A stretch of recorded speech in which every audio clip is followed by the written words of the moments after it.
So apparently there is a new flash card on the market for Switch, and according to the manufacturer, this device is only for the purpose of making copies of the games you own. And they go on to state that any other use of this product will void the warranty and the support they offer for the device. So obviously it can be used for other purposes. So being able to make a copy of your game sounds great, especially if you can put multiple cartridges on one SD card.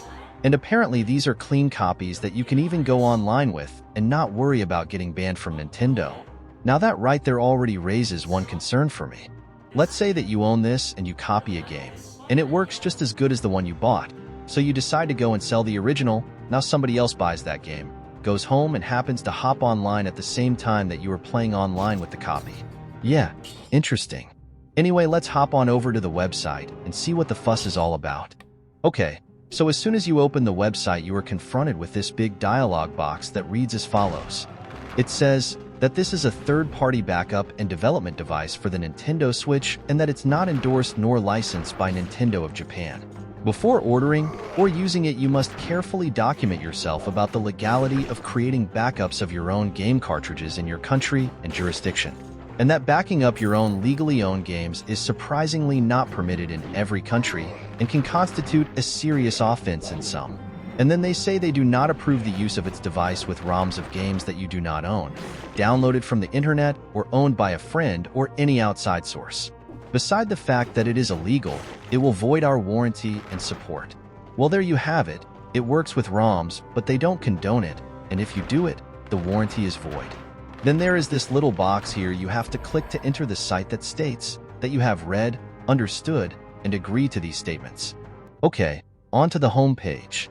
Let's see here. It goes over some updates that they have done recently. They state here that they are always happy to receive suggestions and bug reports from its users, and not to hesitate to contact them if you think something can be improved. Then they state that they did all they can to test the products before being released, but nothing can compete with a large user base testing it daily under all conditions. Fair enough. Well, let's move on to the product page here. Little more information here. Let's see. They say that this is the only backup and development device for all Nintendo Switch systems, regardless of their version, firmware, or the type, whether it be an OLED, regular, or light, and that it does not require any installation or modification of the console. Simply plug and play. Well, plug and play is always nice. Let's move on to the part where they actually talk about backing up your games.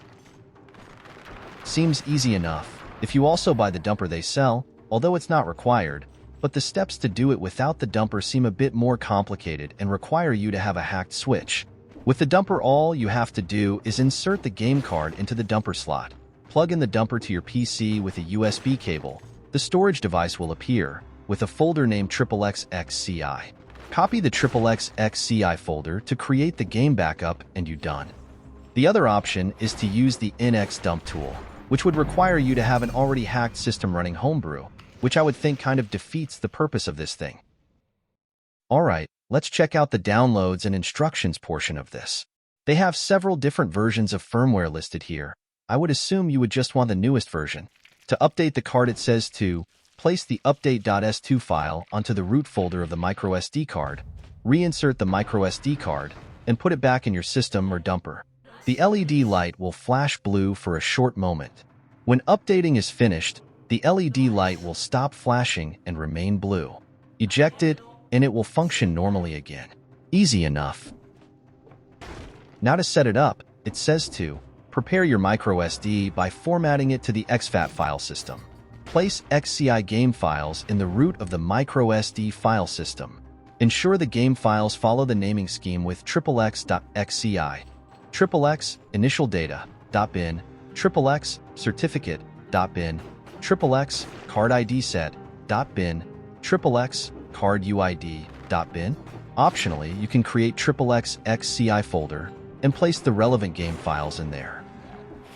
To play online, all it says is that online mode is only recommended with a fully complete game dump.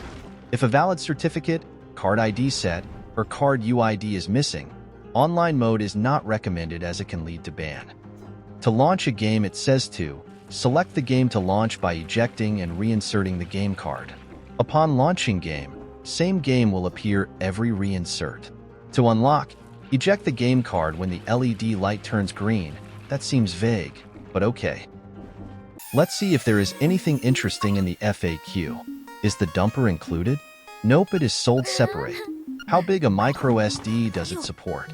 States that they have tested all microSD card sizes up to the largest currently available, 1.5 terabytes. They are all supported. And although they can't test 2 terabytes yet, as it is not available on the market, there is no reason why it wouldn't be compatible. However, keep in mind that a Nintendo Switch game is only on average 10 gigabytes in size, so they recommend using smaller and cheaper cards, and eventually multiples if you own a lot of games. Do you support DLC and game updates? Yes, backups are compatible with DLC and game updates. Important: you need to be online to have the DLC and game updates downloaded. It is an automatic process. The last thing I want to read from the FAQ is this one that states, cannot switch to the next game, only when I delete the .nx index file from the microSD. On this they state that this is a common misconception. It detects when a ROM is launched and it will lock to that ROM. When the ROM is locked, then ejecting it will no longer switch to the next game, unless it is timed at the very right moment, when the LED turns green. Once it is ejected during the green LED, then the ROM will become unlocked again. This has the same effect as deleting the .nx index file. And what that means is, yes, you can add multiple games to one SD card. Just eject and reinsert at the right moment. Don't know if I will ever be buying one of these, but if it sounds like something you would be interested in, head on over to migswitch.com and check it out.